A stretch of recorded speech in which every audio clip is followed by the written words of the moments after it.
Bismillahirrahmanirrahim. Assalamualaikum warahmatullahi wabarakatuh. Pemirsa yang dirahmati Allah, marilah kita simak ceramah dari Ustadz Abdul Somad dengan tema orang yang paling beruntung. Sebelumnya marilah kita bersolawat terlebih dahulu. Allahumma sholli ala Sayyidina Muhammad wa ala ali Sayyidina Muhammad. Selamat menyaksikan.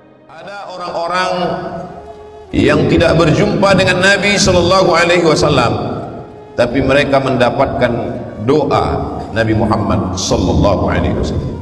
Ketika tekanan terhadap kaum muslimin di kota Makkah Al-Mukarramah semakin parah, maka sebagian sahabat berhijrah ke Habasyah. Habasyah itu sekarang dikenal dengan negara Ethiopia di Afrika. Ketika itu mereka disambut oleh Najasyi.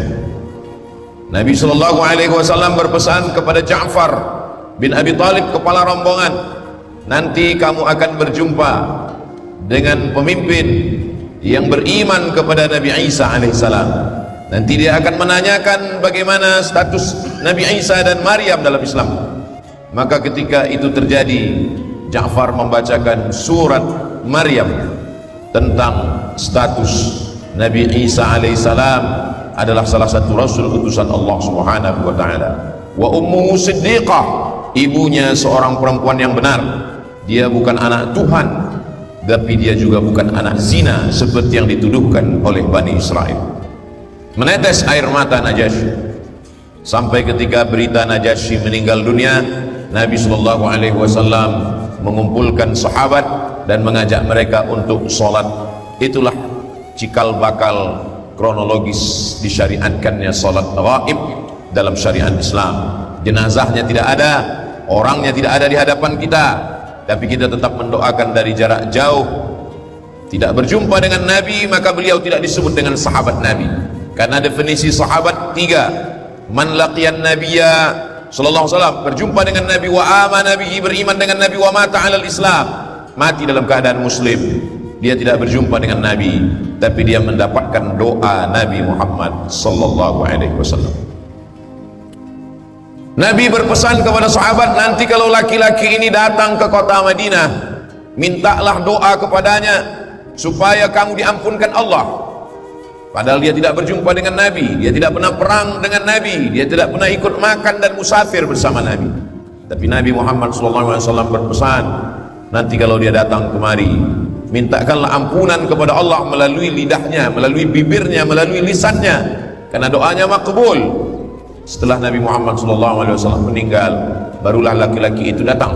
Dia juga tidak tercatat sebagai sahabat Nabi, karena dia tidak berjumpa dengan Nabi, tapi berita tentangnya sampai kepada Nabi Muhammad SAW. Dia berasal dari negeri Yaman, namanya Uwais Al-Qarni.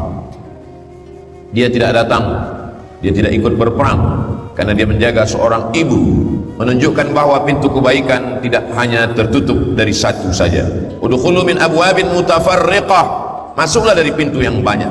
Andai tidak bisa bertemu dengan Nabi, maka muliakanlah ibu, orang tua, maka kemuliaan bersama dengan Nabi pun dapat juga diperoleh. Bahkan sahabat-sahabat yang hidup dengan Nabi pun memintakan ampunan kepada Allah melalui lisannya. Jangan pernah mempersempit kebaikan hanya dari satu sisi saja. Lalu bagaimana dengan kita? Berkecil hatikah kita hidup 1400 tahun setelah Nabi Muhammad SAW? Jangan kecewa, jangan putus asa, jangan terlalu bermuram durja karena jarak waktu yang jauh. Begitu juga dengan jarak tempat. Kita adalah muslim terbesar paling timur di belahan bumi, tapi kita pernah didoakan, dirindukan oleh Nabi SAW. Nanti akan ada sekelompok manusia yang akan minum dari haud telaga Muhammad SAW. Kalau mereka minum di sana di saat panas terik padang mahsyar, la yazma'u fiha abada, mereka tidak akan haus untuk selamanya. Sahabat bertanya, kamikah itu ya Rasulullah? Apakah kami yang engkau maksud? Kata Nabi, antum ashabi, kalian adalah sahabat-sahabatku. Yang ku maksud bukan kalian, tapi ikhwani, mereka adalah saudaraku. Siapa mereka itu ya Rasulullah?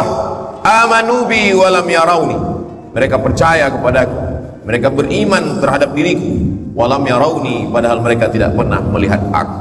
Mudah-mudahan yang dimaksud Nabi itu adalah kita yang jaraknya jauh, kita yang masanya jauh, kita tidak sempat ikut perang bersama Nabi, kita tidak hidup bersama Nabi, kita tidak melihat dengan Nabi, kita tidak bersalaman dengan tangan Nabi.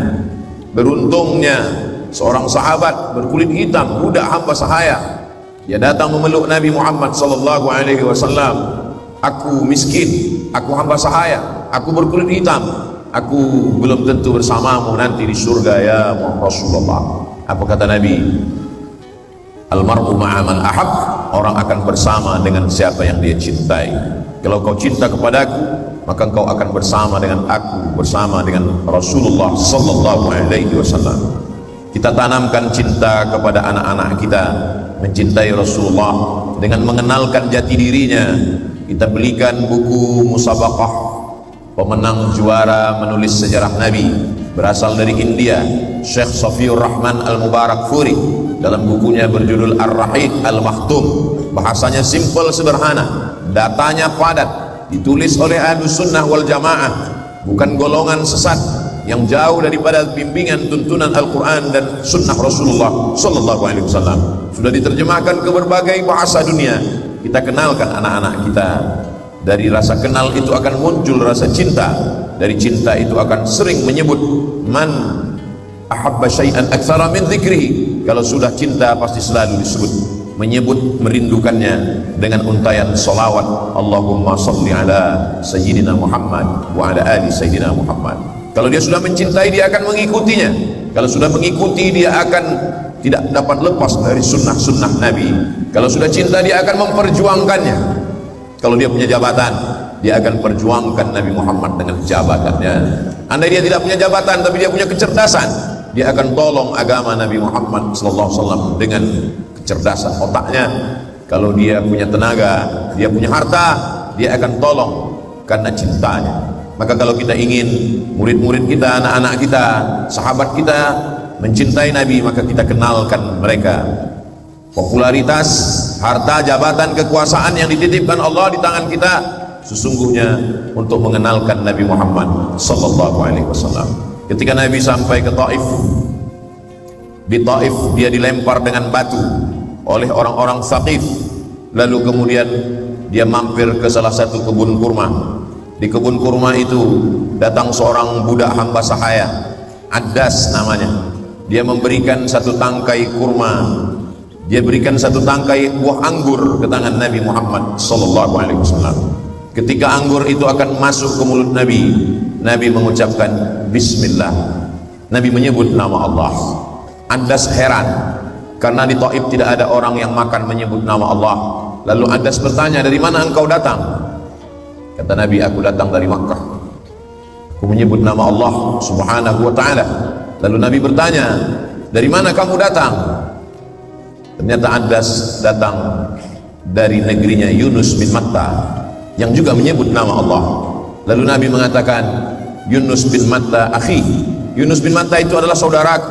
Kami sama-sama menyembah Allah. Kami sama-sama Nabi utusan Allah. Di saat itu juga Addas bersimpuh, Addas terjatuh, Addas mencium telapak tangan Nabi, Addas mencium kaki Nabi sallallahu alaihi wasallam. Dia budak hamba sahaya, dia miskin, dia hanya pembantu, dia hanya pemetik kurma, dia hanya pemetik anggur, tapi rupanya dia memiliki kemuliaan. Pertemuannya dengan Nabi hanya sekali saja, tapi pertemuan yang sekali itu amat sangat berkesan. Berapa banyak yang sempat hidup bersama Nabi, bahkan masih ada hubungan nasab dengan Nabi, tapi memusuhi Nabi, memerangi Nabi. Beruntungnya Addas, dia bukan orang Arab, dia tidak datang dari jazirah Arab, dia datang dari kampung Yunus bin Matta, tapi dia sempat mencium tangan Nabi, bahkan bersimpuh di kaki Nabi Muhammad sallallahu alaihi wasallam. Andai kita tidak seberuntung Addas, paling tidak kita mendapatkan syafaat dengan banyak menyebutnya, memperkenalkannya, mencintainya, dan mewariskan serta menjaga warisannya, dan kita wariskan kepada anak cucu kita di akhir zaman. Sampai pada saatnya nanti, yauma yafirrul mar'u min akhihi, orang akan lari dari saudara kandungnya, wa ummihi wa abi, dari ibu dan ayahnya, wa sahibatihi wa bani, dari istri dan anak-anaknya. Istri tidak bisa menolong suami, anak tidak bisa menolong ayah dan ibu, saudara kandung pun tidak dapat membela. Yang membela kita Sayyidina wa Maulana wa Syafi'ina Muhammad sallallahu alaihi wasallam.